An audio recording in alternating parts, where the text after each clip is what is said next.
트럼프주 하루 만에 88% 급등. 미국 공화당의 대선 후보에 다시 도전하고 있는 도널드 트럼프 전 대통령과 관계된 소위 트럼프 테마주가 최근 급등세다. 로이터 통신과 블룸버그 통신에 따르면 22일 기업 인수 목적 회사인 디지털 월드 애퀴지션은 전날 나온 론 디센티스 플로리다 주지사의 전격적인 경선 포기 소식에 힘입어 88% 폭등했다. 주가는 6거래일 연속 상승하면서 175% 급등한 49.69달러를 기록했다.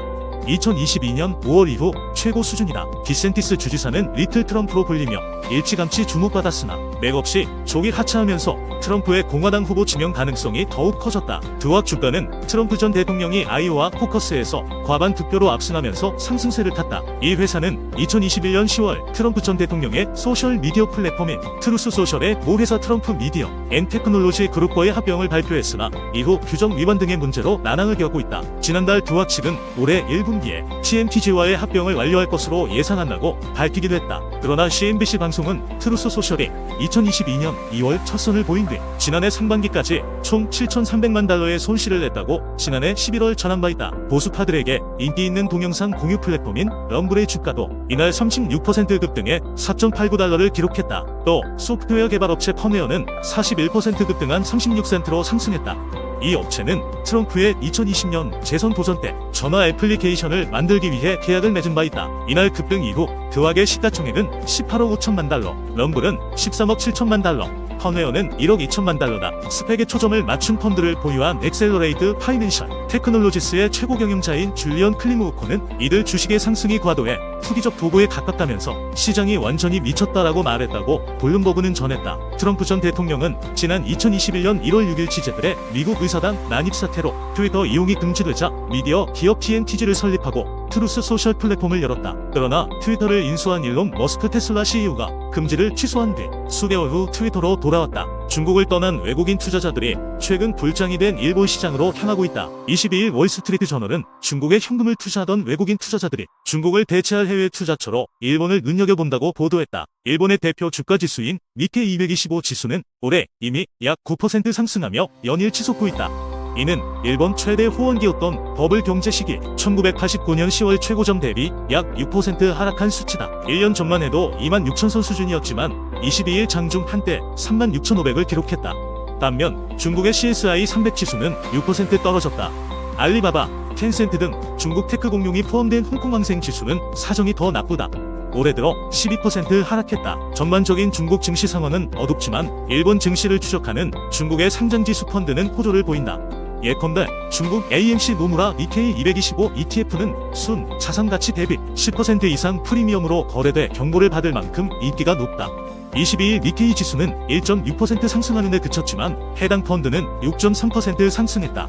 중국에 상장된 다른 일본 ETF도 비슷하다. WSJ는 중국 개인 투자자들은 추세를 쫓기로 유명하지만 이는 더 큰 흐름을 보여준다며 중국을 빠져나가는 투자자들이 일본에서 기회를 찾고 있다고 밝혔다. 1월 둘째 주 외국인 투자자들은 9,560억엔어치 일본 주식을 순매수했다. 2023년 1년간 순매수액이 3조 1,000억엔 수준인데 일주일 만에 3분의 1만큼을 사들인 것이다. 외국인 투자자들은 지난해 초 열심히 매수하던 중국 주식을 팔고 있다. 올해 들어 상하이와 선전에 상장된 주식 300억 위안 규모를 순매도했다. 지난해 8월부터 보면 약 2,200억 위안어치를 팔아치웠다. 모건 스탠리도 최근 리포트를 내고 유럽, 미국, 홍콩 등에 있는 펀드들이 올해 16억 달러 규모의 중국 주식을 매도했다고 밝혔다. 최근 일본 정부의 지배구조 개선 노력으로 일본 기업들은 배당금과 자사주 매입을 확대하는 추세다. 행동주의 투자자들의 영향력이 늘어나고 있다. 투자의 귀재 워런 버핏 버크셔에서의 최고 경영자가 일본 5대 종합상사 지분율을 계속해서 늘리는 것도 투자 심리를 자극하는 주요 요인 중 하나다. 이 외에도 엔저 효과에 따른 수출 기업 실적 개선, 일본은행의 통화정책에 대한 기대감, 미국 연방준비제도의 금리 인상 종료 신호도 긍정적 요소다. 중국 증시 부진도 투자자들이 일본 시장으로 향하는 주요 이유다. 중국 시장에서 뺀 돈을 재투자할 큰 시장을 찾아야 하는데 일본 시장이 적합하다는 것이다.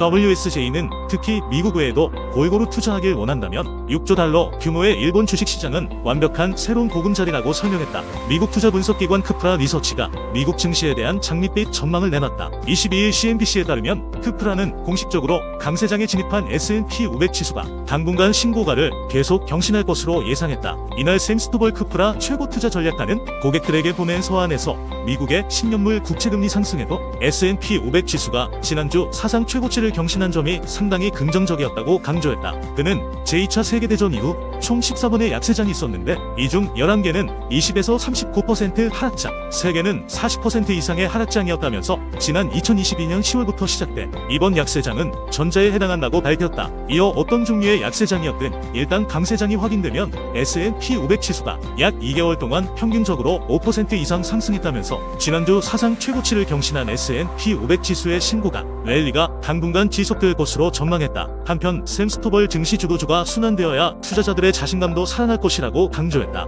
그는 중소형주 중심의 러셀 2000 지수가 S&P 500 지수의 수익률보다 낮은 점을 지적하며 섹터 전반의 상승이 중요하다고 설명했다. 또한 이번 달 상승장이 유지될 경우 연간 기대치가 오르는 과정에서 증시 투자 심리도 개선될 것이라고 덧붙였다. 이날 S&P 500 지수는 전장 대비 0.2% 상승한 4850.43에 거래를 마쳤다. 월가 대표 강세론자로 알려진 에드 야데니 리서치 대표가 주식 버블을 경고하고 나섰다. 22일 CNBC에 따르면 야데니는 지나친 금리 인하 기대감이 비이성적 과열 위험을 높이고 있다며 주식시장을 둘러싼 거품이 터질 가능성이 크다고 강조했다. 비이성적 과열은 지난 1996년 미국 증시가 닷컴 버블을 앞두고 급등하자 미국 연방준비제도 의장이었던 앨런 그린스펀이 처음 사용한 용어다.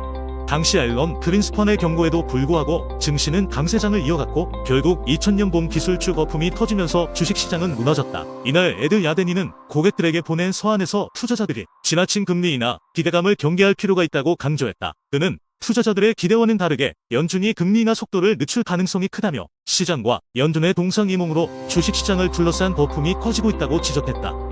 실제로 이날 다우 지수는 38,000선을, S&P 500 지수는 4,850선을 돌파하며 사상 최고치를 경신했다. 그는 연준이 마지막으로 저지른 가장 큰 실수는 지난 2021년과 2022년 인플레이션 진단에 실패한 것이라며 만약 이번에도 실수를 반복한다면 주식 시장의 투기적인 거품을 키우게 될 것이라고 밝혔다. 이어 역사적으로 증시 거품이 터진 뒤에는 경기 침체가 뒤따랐다면서 주식 버블과 경기 침체를 막기 위해 제롬 파월 연준 의장이 적극적으로 나서 연준의 분명한 입장을 전해야 할 것이라고 강조했다. 시카고 상품거래소 패드워치에 따르면 시장 관계자들은 올해 6차례 금리 인하를 전망하고 있다. 이는 연준이 지난 12월 연방공개시장위원회 정례회의에서 점도표를 통해 시사한 3차례 금리 인하보다 2배 많은 수준이다. 에드 야데니는 월가의 대표적인 강세론자로 알려진 인물이다. 그는 올해와 내년 S&P 500 전망치를 각각 5,400, 6,000으로 제시한 바 있다. 그만큼 야데니의 증시 거품 경고가 이례적이라는 평가들이 나오고 있다.